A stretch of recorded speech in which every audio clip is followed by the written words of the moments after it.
नमस्कार फ्रेंड्स, विजय GS academy पर आप लोगों का बहुत बहुत स्वागत है। दोस्तों, आज मैं आप लोगों को इंडियन पॉलिटी, भारतीय संविधान के वो महत्वपूर्ण क्वेश्चंस जो एग्ज़ाम में बार बार रिपीट होते हैं और सभी क्वेश्चंस वन लाइनर फॉर्म में ही लिए गए हैं, इसलिए इनमें ज़्यादा टाइम भी नहीं लगेगा और क्वेश्चन आसानी से समझ में भी आएगा। तो देरी ना करते हुए शुरू करते हैं। मेरा क्वेश्चन नंबर 1 दिया है कि किस देश के संविधान ने भारत को भारतीय संविधान में मूल अधिकार शामिल करने के लिए प्रेरित किया। किस देश ने किया था दोस्तों? संयुक्त राज्य अमेरिका ने। अगला क्वेश्चन है कि संविधान के किस अनुच्छेद के अनुसार राज्य सामाजिक उद्देश्यों के प्रवर्तन एवं कल्याण के लिए अधिकारों में हस्तक्षेप कर सकता है? किसमें? अनुच्छेद 15(1) और 15(4) के तहत। अगला क्वेश्चन है कि अनुच्छेद 19 द्वारा प्रदत्त मूल अधिकारों का स्वतः निलंबन किस आपात के दौरान हो जाता है? किसमें हो जाएगा दोस्तों? अनुच्छेद 352 राष्ट्रीय आपात के दौरान अनुच्छेद 19 में दिए गए मूल अधिकारों का स्वतः निलंबन हो जाएगा। अगला क्वेश्चन है कि भारत में रहने वाला ब्रिटिश नागरिक दावा नहीं कर सकता किस चीज़ का? व्यापार और व्यवसाय की स्वतंत्रता के लिए अधिकार का दावा नहीं कर सकता है। अगला क्वेश्चन है कि अब भारतीय संविधान के अनुसार संपत्ति के अधिकार की स्थिति क्या है? क्या दोस्तों? अब ये एक कानूनी अधिकार बन गया है संपत्ति का अधिकार। इसके बाद अगला क्वेश्चन दिया है कि मौलिक अधिकारों की रक्षा के लिए संवैधानिक व्यवस्था किस अनुच्छेद में निहित है? किसमें दोस्तों? अनुच्छेद 32 एवं 226 में मौलिक अधिकारों की रक्षा के लिए संवैधानिक व्यवस्था निहित है। किसमें? अनुच्छेद 32 एवं 226 में। अगला क्वेश्चन है कि 2005 में पारित सूचना के अधिकार अधिनियम संविधान के किस अनुच्छेद में शामिल है? किसमें शामिल है दोस्तों? अनुच्छेद 19(1) में शामिल है। 2005 में पारित सूचना के अधिकार अधिनियम। अगला क्वेश्चन है कि किस कानूनी अदालत द्वारा लागू किया जाता है? किसी कानूनी अदालत द्वारा लागू किया जा सकता है। किसको? मौलिक अधिकारों को तो किसी भी अदालत द्वारा लागू किया जा सकता है। अगला क्वेश्चन है कि नकारात्मक अभिव्यक्ति वाले मूल अधिकार कौन कौन से हैं? कौन से दोस्तों? अनुच्छेद 14, अनुच्छेद 15(1) और 16 दो जो है नकारात्मक अभिव्यक्ति वाले मूल अधिकार हैं। अगला क्वेश्चन है कि जनहित याचिका किस अनुच्छेद के तहत न्यायिक निर्णय के द्वारा उत्पन्न हुआ है? किसके द्वारा? अनुच्छेद 32 के द्वारा जनहित याचिका न्यायिक निर्णय के द्वारा संपन्न हुआ है, मतलब संपन्न क्या? उत्पन्न हुआ है। अगला क्वेश्चन है कि विश्व का पहला देश जहां सूचना का अधिकार दिया गया था, कहाँ दोस्तों? स्वीडन में। कब दिया गया था दोस्तों? 1766 में दिया गया था। अगला क्वेश्चन है कि निवारक नज़रबंदी का सामान्य अर्थ है? क्या होता है दोस्तों? बिना मुकदमा चलाए किसी व्यक्ति की नज़रबंदी को निवारक नज़रबंदी कहते हैं। अगला क्वेश्चन है कि मौलिक अधिकारों का लक्ष्य होता है? क्या होता है दोस्तों? राजनीतिक लोकतंत्र की स्थापना करना मौलिक अधिकारों का लक्ष्य होता है। अगला क्वेश्चन है कि भारतीय संविधान में समानता का अधिकार 5 अनुच्छेदों द्वारा प्रदान किया गया। कौन से दोस्तों? अनुच्छेद 14 से लेकर 18 तक जो है भारतीय संविधान में समानता का अधिकार दिया गया है। इसके बाद हमारा अगला क्वेश्चन दिया है कि भारतीय संविधान का कौन सा अनुच्छेद नागरिकों को कानून के सामने समानता और कानून के सामने सुरक्षा की गारंटी देता है? कौन सा?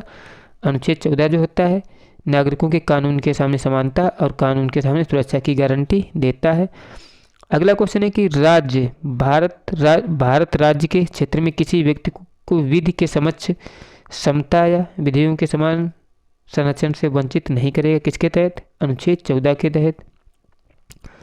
अगला क्वेश्चन है कि भारतीय संविधान के किस अनुच्छेद में समता के अधिकार का प्रावधान है? किसमें?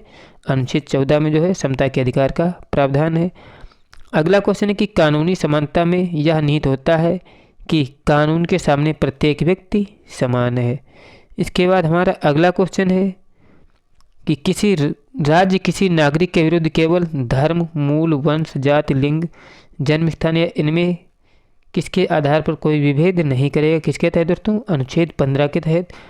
अगला क्वेश्चन है कि धर्म आदि के आधार पर विभेद का प्रतिबंध का एक मूल अधिकार है जिसे इसके अधीन वर्गीकृत किया जाएगा। किसके तहत? समता के अधिकार के तहत वर्गीकृत किया जाएगा।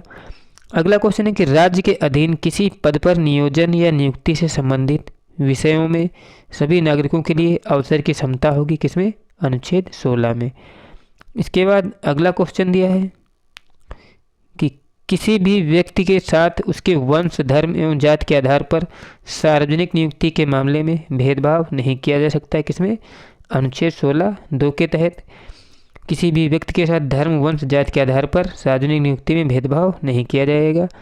और अगला क्वेश्चन है कि नौकरियों और शैक्षणिक संस्थानों में समाज के कमजोर वर्ग के लिए आरक्षण उपलब्ध कराने हेतु केंद्र सरकार को संविधान का कौन सा प्रावधान अधिकार देता है? कौन सा देता है? अनुच्छेद 16। अगला क्वेश्चन है कि आरक्षण के बारे में मामले से संबंधित उच्च न्यायालय के निर्णय में प्रयुक्त अभिव्यक्ति क्रीमी लेयर किसके संदर्भ में है? किसके संदर्भ में दोस्तों? समाज के सामाजिक शैक्षणिक दृष्टि से पिछड़े हुए वर्गों के वे भाग जो आर्थिक रूप से उन्नत हैं। और अगला क्वेश्चन है कि क्रीमी लेयर संकल्पना से क्या तात्पर्य? क्या होता है दोस्तों? आर्थिक स्तर के आधार पर वर्गीकरण क्रीमी लेयर से तात्पर्य होता है। इसके बाद अगला क्वेश्चन दिया है कि भारतीय संविधान के किस अनुच्छेद में अस्पष्टता उन्मूलन का उपबंध किया गया है? किसमें दोस्तों? अनुच्छेद 17 जो होता है इसमें अस्पष्टता के उन्मूलन का उपबंध किया गया है। इसके बाद अगला क्वेश्चन दिया है कि अस्पष्टता का अंत किया जाता है और किसी भी रूप में आचरण निषिद्ध किया जाता है। किसमें? अनुच्छेद 17 में। अगला क्वेश्चन है कि धर्म, जाति, वर्ण, लिंग और जन्म स्थान के आधार पर भेदभाव से सुरक्षा अधिकार उपलब्ध है। किसमें? केवल भारतीय नागरिकों को। अगला क्वेश्चन है कि नागरिक समता का अर्थ है क्या होता है? क्या होता है दोस्तों? कानून के समक्ष समता जो होती है नागरिक समता का आशय होता है। अगला क्वेश्चन है कि भारतीय संविधान का अनुच्छेद 19 प्रदान करता है। क्या प्रदान करता है दोस्तों? 6 प्रकार की स्वतंत्रताएं प्रदान करता है। अगला क्वेश्चन है कि प्रेस की स्वतंत्रता भारतीय संविधान के किस अनुच्छेद से मिलती है? किससे मिलती है दोस्तों? अनुच्छेद 19 से मिलती है प्रेस की स्वतंत्रता। इसके बाद अगला क्वेश्चन दिया है कि प्रेस की स्वतंत्रता किस अधिकार में निहित है? किसमें दोस्तों? भाषण स्वतंत्र में निहित होता है प्रेस की स्वतंत्रता। अगला क्वेश्चन है कि कौन सा भारत के संविधान के अधीन मानवाधिकार है साथ ही मूल अधिकार भी? कौन सा? जो शिक्षा का अधिकार दोस्तों एक मानवाधिकार है साथ ही मूल अधिकार भी है। अगला क्वेश्चन है कि किस आयु के बच्चों को किसी भी फैक्ट्रियों, खान, खतरनाक जगह पर काम में नियुक्त की मनाही है? किसमें? 14 वर्ष तक के बच्चों को किसी भी खतरनाक जगह पर कार्य करने के लिए मनाही है। अगला क्वेश्चन दिया है कि किसी भी धर्म विशेष के संवर्धन के लिए करों के भुगतान को की अनियमितता मुक्ति की गारंटी संविधान के किस अनुच्छेद में किया गया? किसमें किया गया दोस्तों? अनुच्छेद 27 में। धर्म विशेष के संवर्धन के लिए करों के भुगतान की अनिवार्यता से मुक्ति किसमें? अनुच्छेद 27 में। अगला क्वेश्चन है कि भारतीय संविधान का कौन सा मूल अधिकार सिखों को कृपाण रखने का अधिकार देता है? कौन सा अधिकार? धार्मिक स्वतंत्रता का अधिकार जो होता है उसे सिखों को कृपाण धारण करने का अधिकार देता है। अगला क्वेश्चन है कि सभी अल्पसंख्यकों चाहे वे धर्म के आधार पर हों या भाषा के आधार पर हों अपनी मनपसंद शैक्षणिक संस्थाएं स्थापित करेगा और उन्हें संचालित करने का मौलिक अधिकार होगा। किसमें कहा गया दोस्तों? अनुच्छेद 30(1) में कहा गया है। अगला क्वेश्चन है कि भारतीय संविधान मान्यता देता है किसमें? धार्मिक और भाषाई अल्पसंख्यकों को मान्यता देता है भारतीय संविधान। अगला क्वेश्चन दिया है कि किसी भी व्यक्ति को कानून के प्राधिकार के सिवाय उसकी संपत्ति से वंचित नहीं किया जाएगा। किसमें कहा गया है? अनुच्छेद 31(1) में कहा गया है। अगला क्वेश्चन है कि मूलभूत अधिकारों की सूची में से किस संशोधन द्वारा संपत्ति के अधिकार को हटाया गया था? किसके द्वारा? मोरारजी देसाई की सरकार के दौरान हटाया गया था। अगला क्वेश्चन है कि भारत में मूल अधिकार किस अधिकार के माध्यम से सुनिश्चित किए गए थे? किसके द्वारा? संवैधानिक उपचारों के अधिकार के तहत मूल अधिकारों को सुनिश्चित किया गया था। अगला क्वेश्चन है कि किस एक अधिकार को भीमराव अंबेडकर द्वारा संविधान की आत्मा कहा गया था? किसको? संवैधानिक उपचारों के अधिकार को संविधान की आत्मा कहा गया था भीमराव अंबेडकर के द्वारा। अगला क्वेश्चन है कि भारत के संविधान में संवैधानिक उपचार का अधिकार किस अनुच्छेद में दिया गया? किसमें दिया गया दोस्तों? अनुच्छेद 32 में दिया गया है। इसके बाद हमारा अगला क्वेश्चन है कि भारतीय संविधान का अनुच्छेद 32 किसमें संबंधित है? किसमें संबंधित दोस्तों? ये संवैधानिक उपचारों के अधिकार से संबंधित है। अगला क्वेश्चन है कि उच्चतम न्यायालय द्वारा कितने प्रकार की रिट जारी की जा सकती है? कितने प्रकार की? 5 प्रकार की रिट। अगला क्वेश्चन है कि मौलिक अधिकारों को लागू करने के लिए किसी न्यायालय द्वारा क्या जारी किया जा सकता है? किस प्रकार का? समादेश, जिसे बंदी प्रत्यक्षीकरण भी कहते हैं। अगला क्वेश्चन है कि कौन सी रिट व्यक्तिगत स्वतंत्रता की संवैधानिक गारंटी देता है? कौन सा? जो बंदी प्रत्यक्षीकरण जो होता है व्यक्तिगत स्वतंत्रता की गारंटी देता है। और अगला क्वेश्चन दिया है कि ऐसे व्यक्ति को अदालत में पेश करने के लिए जिसके हिरासत में होने की शंका है उच्च न्यायालय या उच्चतम न्यायालय द्वारा कौन सी रिट मांगी जाती है? कौन सी रिट मांगी जाती है? बंदी प्रत्यक्षीकरण रिट मांगी जाती है। अगला क्वेश्चन है कि कौन सा समादेश व्यक्तिगत स्वतंत्रता के प्रति बचाव के लिए? कौन सा? बंदी प्रत्यक्षीकरण जो होता है व्यक्तिगत स्वतंत्रता के प्रति बचाव के लिए है। अगला क्वेश्चन है कि रिट बंदी प्रत्यक्षीकरण का शाब्दिक अर्थ क्या होता है? क्या होता है दोस्तों? सशरीर प्रस्तुत करना बंदी प्रत्यक्षीकरण का अर्थ होता है।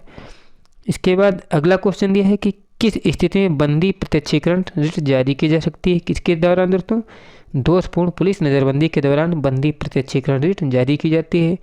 अगला क्वेश्चन है कि उच्च न्यायालय अथवा सर्वोच्च न्यायालय द्वारा नागरिकों के मौलिक अधिकारों की रक्षा हेतु जारी समादेश को कहते हैं, क्या कहते हैं दोस्तों?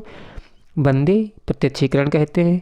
अगला क्वेश्चन है कि उच्च न्यायालय अथवा सर्वोच्च न्यायालय द्वारा किस समादेश को जारी करके किसी प्राधिकारी द्वारा ना किया जा रहा कोई कार्य कराने के लिए उसे बाध्य नहीं किया जा सकता है? किसके तहत? इसको बोलते हैं परमादेश, इसको हिंदी में कहते हैं मैंडेमस रिट। और अगला क्वेश्चन है कि कौन सी रिट है जो न्यायालय निगमों सरकारी कर्मचारियों व्यक्तियों को उनके द्वारा लोक कर्तव्यों द्वारा निष्पादित किए जाने का निर्देश देता है? कौन सा? जो परमादेश रिट होता है।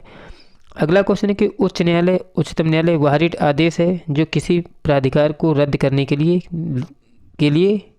लिया जाता है। किसको? अधिकार परीक्षा रिट जो होता है उच्चतम न्यायालय द्वारा अधिकार को रद्द करने के लिए लिया जाता है।